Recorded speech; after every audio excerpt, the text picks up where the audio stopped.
पतंजली योग परिवार लाखनीतर्फे भारत स्वाभिमान स्थापना समारोह दिन साजरा करण्यात आला। दिनांक 5 जानेवारी 2024 रोज रविवारला पतंजली योग परिवार लाखनीतर्फे भारत स्वाभिमान स्थापना समारोह दिन साजरा करण्यात आला।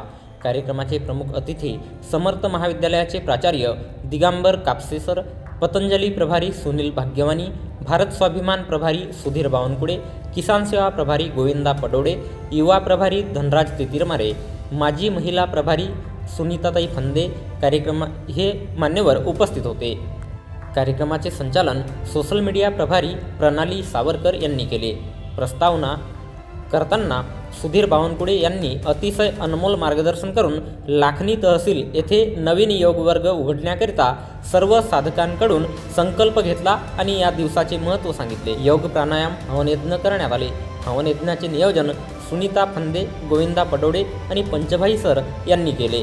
या कार्यक्रमाची संपूर्ण कव्हरेज नियमित साधक विनोद कोमेजवार, समीक्षाताई गव्हाणे तसेच कोमेंद्र ढोबळे यांनी केले। तर कार्यक्रम अधिक चांगला होण्यासाठी अर्चना भांडारकर, शर्मिला कराडे, पुरुषोत्तम चुन्ने, अशोक नवखरे, गंगाराम भुसारी आणि सर्व योग प्रेमींनी सहकार्य केले।